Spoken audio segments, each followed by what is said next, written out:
Sino yung mga batang yan? Sila po yung nagdala po sa akin. Ha? Sila po yung nagdala sa akin. Dinala po ako dito para kayo po ay makausap ko. Ano pangalan po ninyo? Uring Raimundo Lacson. Oldies TV, serbisyo sa mga senior citizen at PWD. Nagbibigay ng pagkain po ninyo. Wala. Yung mga kapitbahay po. Wala. Wala nagbibigay ng mga kapitbahay. Minsan po. Mayroon kayong gustong sabihin? Sa mga anak ko, Opo. maginawa naman ang buhay nila eh.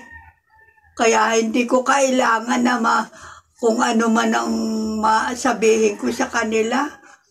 Hindi. Pero sana po, hindi po kayo pinabayaan ng ganito. Ah? Hindi po dapat kayo pinabayaan po ng ganito. Hindi naman ako pinababayaan.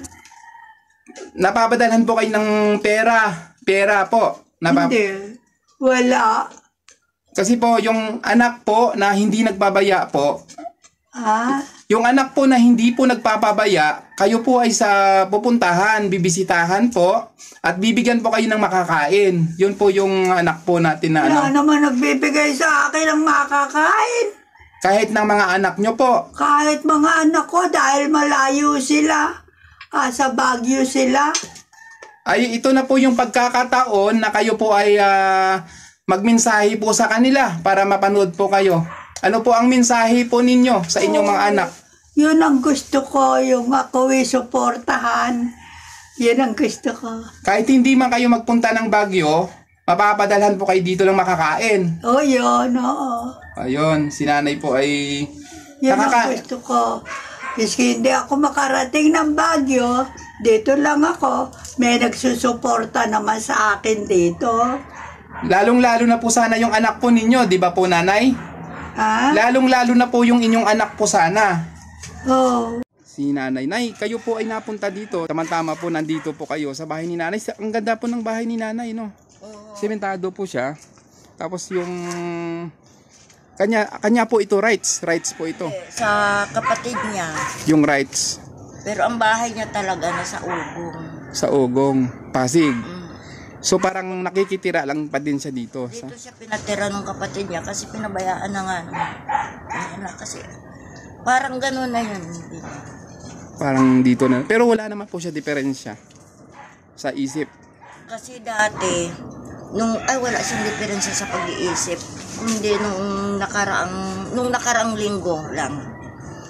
Sabi ko doon sa hipag ko, tulungan niyo ako kasi akala ko nga siya, wala nang buhay. Yung pala, may lagnat, hindi lang siya makaano. Pero bukod dyan, meron siyang manika. Pero Parang yun lang ang, kasi parang sa katandaanan niya, parang yun lang ang kasakasama niya. pero hindi naman di naman po siya naging isip bata. Di naman. Hindi naman. Normal lang naman ano. Normal lang siya. Bali sa sitwasyon lang po niya talaga sana yung may makakain lang talaga sa araw-araw. Makakain, tapos sabi ko nga basta kahit mahirap lang, babigyan lang natin yung tanda kahit kaunti. Yung habang nabubuhay siya, di ba? Minsan nga, nanghihingi ako sa kapitbahay. Nanghihingi ako sa kapitbahay para maibigay ko rin sa kanya. Maganda si nanay, mistisa sa nung bata pa siguro. Ay, maganda. Oo, ngayon nga, maganda pa. Ano, Nay? Ha? Pero medyo mahina na po yung pandinig ni nanay. Mahina na. Ayun, mahina ang pandinig niya. Bali kayo po ay hindi talaga kamag-anak. Hindi kami kamag-anak Pero yung Pero kaya lang din kami umaano dito kay nanay.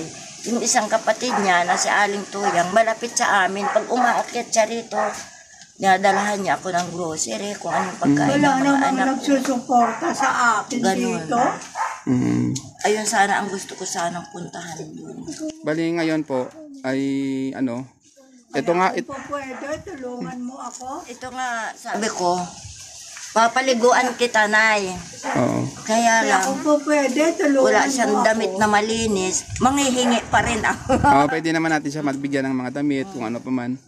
Kasi ito po ay marami pong makakapagpanood kay nanay na mayroong mga mabubuting puso na pwedeng makatulong sa kanya. Siyempre, sabi ko nga, ako nga pag nagugutom, masakit yung ulo ko. Oo. Ito pa kaya. Kaya nga po. Ito pa kaya si nanay. Buti kayo po yung Wala namang nagawang masama sa amin. Ganon. At talagang meron po kayong mabuting puso para sa kanya. Bali, saan po bahay po ninyo? Diyan, sa baba nitong Sa baba. bahay na ito. Bali, kayo po ay si Ate Resi. na kapitbahay lang din na may concern kay nanay. So, ang nadala ko po kasi parang ano lang, mga tinatinapay lang, biskwit. Mayroon pa naman akong natitira dito. Sabi ko nga, Nay, pag ako nagkaroon ng sabon, lalabang ko na ay, lahat ng damit niya, labahin. Pwede bang samahan mo ako, punta tayo sa tindahan. Tapilin mo lang yung kailangan niya siguro, mga sabon, ganun. Mayroon naman akong maliit na budget pa para sa kanya. Parang kayo po mamimili. Pamiliin niyo po siya. Para po may makakain si nanay. Habang kasi pwede ko pa rin po siya balikan. Kasi po kung mayroon pong aabot na tulong sana, papadala po tayo para sa kanya. Pero bukod doon, Tulungan mo ako, yun lang. Kailangan ko ng tulong. Oo, ka na mag-alala. Tsaka maaari din pong mapanood po ito ng mga kamag-anak ni nanay na pwedeng magsadya na rin dito. Para, Yun nga, pinagdadasal-dasal ko, sana magsadya man lang dito. Ayan. Ipapaalam muna natin. Ba? bilang... Huwag kang mag-alala.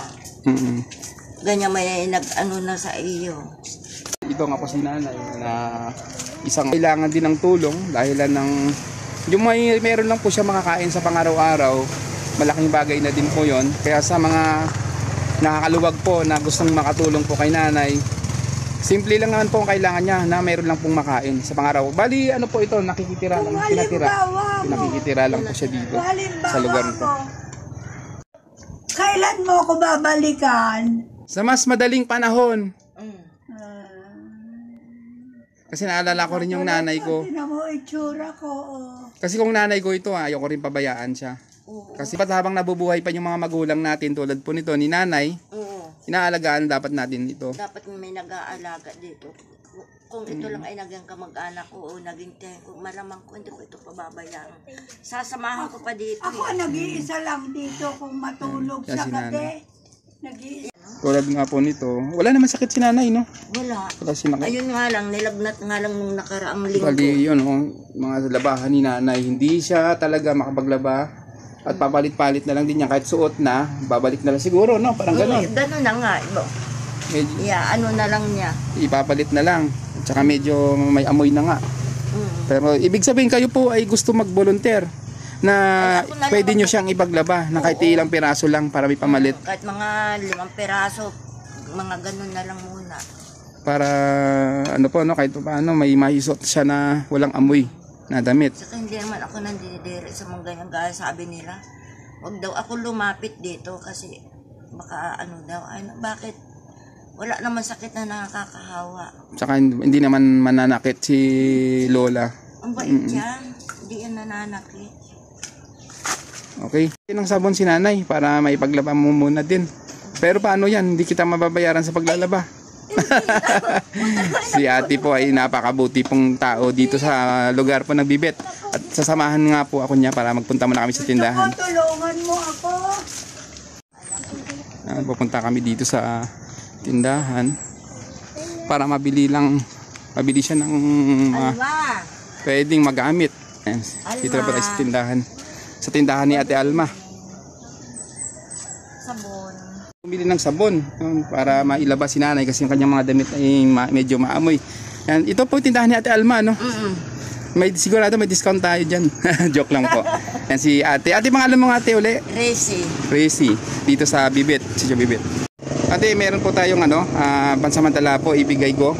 300 po kay nanay. Nakabili naman din tayo para doon sa kanyang makakain mga biskwit. Kayo na po bahala. Ang bayad ning. Tapos ibili nyo na rin ng bibili ko ng niya. bigas, kung ano pa man. Kape. Bali yan lang po muna ang maibigay po natin kay nanay. Kayo na po bahala. Basta kayo. Bagay na ito kay nanay. Bali kayo na lang po muna ang pagkatiwalaan ko dito sa lugar na to na magtingin-tingin kay nanay. Kasi kayo naman po talaga yung tumutulong sa kanya. Kung gusto mo pating makarating sa mga kapatid niya, sasamahan kita sa ugong. Opo. Siguro po bago po yon baka ito ay mapanood si nanay dito sa video na to. Para mapunta. Sila kaya ang pumunta dito. Para talagang ano na siya, hindi naman ganyan ang pababayaan siya. No? At baka di nila alam yung sitwasyon kasi may kamag-anak po dito. Hindi naman nila alam talaga na kung hindi naman pala na naasikaso. Baka alam nila, inaasikaso nilang kamag-anak. Pero kaya mabuti na rin po at na mapapanood nga po nila itong video na to sa mga kamag-anak nila. Wala akong kasama ko lang din sa bahay, apo kong mga anak ko, na may mga asawa. Pag nagpadala, pag walang padala, nangihingi ako dyan sa pahininga na maluluto doon sa matanda, niluluto ko yan. Luto ko nang dinadala dyan. Salamat po Ate Alma Store, maraming salamat po. Ako po si Oldies TV YouTube, at aking trabaho po talaga ay umabot po sa mga senior citizen po at mga PWD sa mga kabundukan. Sinama ako na rin po si ate para malaman ko rin po ang kanyang bahay, kung saan po siya nakatira para sa susunod. Pero okay, dito ang daan. Dito ba tayo dumaan kanina? Ay ba? Marami na rin po pala dito mayayaman sa lugar nyo. Marami na mayayaman, pero pagdating sa mga ganun, ito, madaming magandang bahay, sasakyan. Yan yung may-ari yung may-ari na yun ng sasakyan. Yan ang madalas kong hingian ng nila kanila. Ito po ang bahay ni ate. Kahit na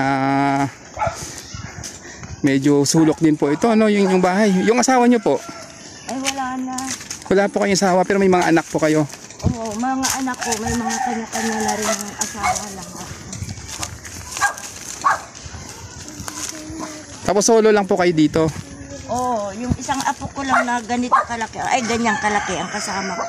Yan. Pero, tingnan nyo nga naman si ate, talagang di naman siya ganun kayaman. Pero may pusong magtulong. Kawawa rin Oo.